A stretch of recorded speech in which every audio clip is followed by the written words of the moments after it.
ಎಲ್ಲರಿಗೂ ಸುಷ್ಮಾಸ್ ಕುಕಿಂಗ್ ಚಾನಲ್ಗೆ ಸ್ವಾಗತ. ಇವತ್ತು ನಾನು ಹೆಸರು ಕಾಳಿನ ರಸಮ್ ಮತ್ತು ಹೆಸರು ಕಾಳಿನ ಪಲ್ಯ ಹೇಗೆ ಮಾಡೋದು ಅಂತ ಹೇಳ್ಕೊಡ್ತಿದ್ದೀನಿ. ಈ ಮಳೆಗಾಲಕ್ಕೆ ಒಳ್ಳೆ ರೆಸಿಪಿ ಅಂತಲೇ ಹೇಳ್ಬೋದು.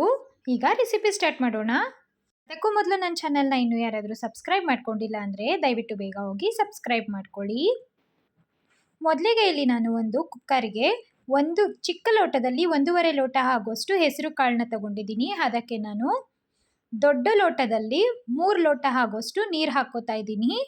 ನಿಮಗೆ ರಸಮ್ ಎಷ್ಟು ಬೇಕಾಗುತ್ತೆ, ಜಾಸ್ತಿ ಬೇಕಾದರೆ ಇನ್ನೂ ಜಾಸ್ತಿ ಕಾಳು ಹಾಕ್ಕೊಂಡು ನೀರನ್ನ ಜಾಸ್ತಿ ಸೇರಿಸ್ಕೊಳ್ಳಿ. ಹಾಗೆ ಸ್ವಲ್ಪ ಅಡುಗೆ ಎಣ್ಣೆ ಹಾಕ್ಕೊಂಡು 3 ವಿಷಲ್ ಬರೆಸ್ಕೊತೀನಿ. ಈಗ 3 ವಿಷಲ್ ಹೋದ್ಮೇಲೆ ನೋಡಿ, ಈ ರೀತಿ ನಾನು ಸಪ್ರೇಟ್ ಮಾಡ್ಕೊಂಡಿದ್ದೀನಿ. ಕಾಳಿಂದ ನೀರು ಹಾಗೆ ಕಾಳನ್ನ ಸಪ್ರೇಟಾಗಿ ಮಾಡ್ಕೊಂಡಿದ್ದೀನಿ. ನೋಡಿ, ಕಾಳು ಕೂಡ ತುಂಬ ನೀಟಾಗಿ ಬೆಂದಿದೆ. ನೋಡಿ, ಇಷ್ಟು ಸಾಕು. 3 ವಿಷಲ್ ಬರೆಸ್ಕೊಂಡಿದ್ದೀನಿ. ಈಗ ರಸಮ್ಗೆ ಒಗ್ಗರಣೆ ಮಾಡ್ಕೊಳ್ಳೋಣ. ಇಲ್ಲಿ ನಾನು ಒಂದು ಬಟ್ಲು ಇಟ್ಕೊಂಡಿದ್ದೀನಿ. ಅದಕ್ಕೆ ನಾನು ಒಂದು 4 ಟೇಬಲ್ ಸ್ಪೂನ್ ಆಗೋಷ್ಟು ಎಣ್ಣೆ ಹಾಕ್ಕೋತಾ ಇದ್ದೀನಿ. ಹಾಗೆ ಎಣ್ಣೆ ಕಾದ ನಂತರ ಸಾಸಿವೆ ಹಾಕ್ಕೋತಾ ಇದ್ದೀನಿ. ಸಾಸಿವೆ ಎಲ್ಲ ಈಗ ಸಿಡಿದ ನಂತರ ಒಂದು 10 ರಿಂದ 12 ಬೆಳ್ಳುಳ್ಳಿ ಎಸಳುಗಳನ್ನು ಜಜ್ಜಿ ಹಾಕ್ಕೋತಾ ಇದ್ದೀನಿ. ಈ ರೀತಿ ಜಜ್ಜಿ ಹಾಕೋದ್ರಿಂದ ರುಚಿ ತುಂಬಾ ಚೆನ್ನಾಗಿರುತ್ತೆ. ಗ್ಯಾಸ್ನ ಲೋ ಫ್ಲೇಮಲ್ಲೇ ಇಟ್ಕೊಂಡು ಫ್ರೈ ಮಾಡ್ಕೊಳ್ಳೋಣ. 1 ನಿಮಿಷಗಳ ಕಾಲ ಫ್ರೈ ಮಾಡಿಕೊಂಡು ಈಗ ಇದಕ್ಕೆ ನಾನು ಒಂದು ಮೀಡಿಯಮ್ ಸೈಜ್ ಈರುಳ್ಳಿನ ಸಣ್ಣದಾಗಿ ಕಟ್ ಮಾಡಿ ಹಾಕ್ಕೋತಾ ಇದ್ದೀನಿ. ಈಗ ಚೆನ್ನಾಗಿ ಫ್ರೈ ಮಾಡ್ಕೊಳ್ಳೋಣ. ಮಳೆಗಾಲಕ್ಕೆ ಒಳ್ಳೆ ಅಡುಗೆ ಅಂತಲೇ ಹೇಳ್ಬೋದು. ನೆಗಡಿ ಕೆಮ್ಮು ಏನೇ ಇದ್ರೂ ಹೋಗ್ಬಿಡುತ್ತೆ.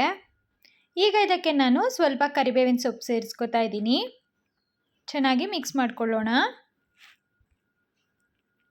ಈಗ ಇದಕ್ಕೆ ನಾನು ಚಿಕ್ಕದಾಗಿರುವಂತಹ ಒಂದು ಟೊಮೆಟೊನ ಸಣ್ಣದಾಗಿ ಕಟ್ ಮಾಡಿ ಹಾಕ್ಕೋತಾ ಇದ್ದೀನಿ. ಎಲ್ಲವನ್ನ ಚೆನ್ನಾಗಿ ಮಿಕ್ಸ್ ಮಾಡ್ಕೊಳ್ಳೋಣ. ಗ್ಯಾಸ್ನ ಲೋ ಟು ಮೀಡಿಯಮ್ ಫ್ಲೇಮಲ್ಲಿ ಇಟ್ಕೊಂಡಿದ್ದೀನಿ. ಈಗ ನೋಡಿ, ಈಗ ರುಚಿಗೆ ತಕ್ಕಷ್ಟು ಉಪ್ಪು ಸೇರಿಸ್ಕೊತಾ ಇದ್ದೀನಿ. ನೀವು ಕಾಳು ಬೇಯುವಾಗೂ ಬೇಕಾದರೆ ಉಪ್ಪು ಹಾಕ್ಕೋಬಹುದು. ನಾನು ಈಗ ಸೇರಿಸ್ಕೊತಾ ಇದ್ದೀನಿ. ಟೊಮೆಟೊ ಎಲ್ಲ ಸಾಫ್ಟ್ ಆಗಬೇಕು. ಈರುಳ್ಳಿ ಎಲ್ಲ ಚೆನ್ನಾಗಿ ಬೇಯೋವರೆಗೂ ಈ ರೀತಿ ಫ್ರೈ ಮಾಡ್ಕೋಬೇಕಾಗತ್ತೆ. ಈಗ ಇದಕ್ಕೆ ನಾನು ಜೀರಿಗೆ ಮತ್ತು ಮೆಣಸನ್ನು ಕುಟ್ಟಿ ಪುಡಿ ಮಾಡಿ ಇಟ್ಕೊಂಡಿದ್ದೀನಿ. ಅದನ್ನು 2 ಟೇಬಲ್ ಸ್ಪೂನಷ್ಟು ಸೇರಿಸ್ಕೊತಾ ಇದ್ದೀನಿ. ಈ ಪೌಡರ್ ಹಾಕುವಾಗ ಗ್ಯಾಸ್ನ ಲೋ ಫ್ಲೇಮಲ್ಲಿ ಇಟ್ಕೋಬೇಕಾಗತ್ತೆ. ಈಗ ಇದಕ್ಕೆ ನಾನು ಸ್ವಲ್ಪ ಹುಣಸೆಹಣ್ಣಿನ ರಸ ಹಾಕ್ಕೋತಾ ಇದ್ದೀನಿ. ಈಗ ಚೆನ್ನಾಗಿ ಮಿಕ್ಸ್ ಮಾಡಿಕೊಂಡು ಇದು ಕುದಿ ಬರಬೇಕು. ಸ್ವಲ್ಪ ಲೈಟಾಗಿ ಕುದಿ ಬಂದಮೇಲೆ ನಾವು ಕಾಳನ್ನ ಬಸ್ತಿಟ್ಕೊಂಡಿದ್ವಲ್ವ, ಆ ನೀರನ್ನ ಸೇರಿಸ್ಕೋಬೇಕಾಗತ್ತೆ. ನೋಡಿ, ಈಗ ಕುದಿ ಬಂದಿದೆ ಲೈಟಾಗಿ. ಈಗ ನಾನು ಕಾಳನ್ನ ಬಸ್ತಿಟ್ಕೊಂಡಿದ್ದಂತಹ ನೀರನ್ನ ಹಾಕ್ಕೋತಾ ಇದ್ದೀನಿ. ಈಗ ಇದಕ್ಕೆ ನಾನು ಸಾರಿಂದು ಖಾರದ ಪುಡಿ ಹಾಕ್ಕೋತಾ ಇದ್ದೀನಿ. ಈ ಬೇಳೆ ಸಾರಿಗೆಲ್ಲ ಹಾಕ್ಕೋತೀವಲ್ವ, ಆ ಖಾರದ ಪುಡಿನ ಸೇರಿಸ್ಕೋತಾ ಇದ್ದೀನಿ. ನಾವು ಖಾರಕ್ಕೆ ಇಲ್ಲಿ ಮೆಣಸಿನ್ಕಾಯಿ ಅದೆಲ್ಲ ಹಾಕ್ಕೊಂಡಿಲ್ಲ, ಖಾರದ ಪುಡಿನೇ ಹಾಕ್ಕೊಳ್ಳೋದು. ಈಗ ಇದು ಚೆನ್ನಾಗಿ ಮಿಕ್ಸ್ ಮಾಡಿಕೊಂಡು ಕುದಿ ಬರೆಸ್ಕೋಬೇಕಾಗತ್ತೆ.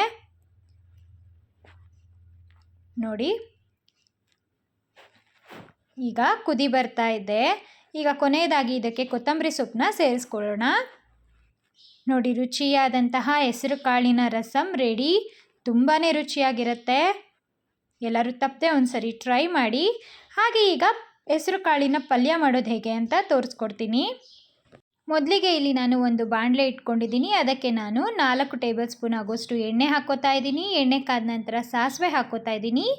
ಈಗ ಸಾಸಿವೆ ಎಲ್ಲ ಸಿಡಿದ ನಂತರ ನಾನು ಒಂದು ಮೀಡಿಯಮ್ ಸೈಜ್ ಈರುಳ್ಳಿನ ಸಣ್ಣದಾಗಿ ಕಟ್ ಮಾಡಿ ಹಾಕ್ಕೋತಾ ಇದ್ದೀನಿ.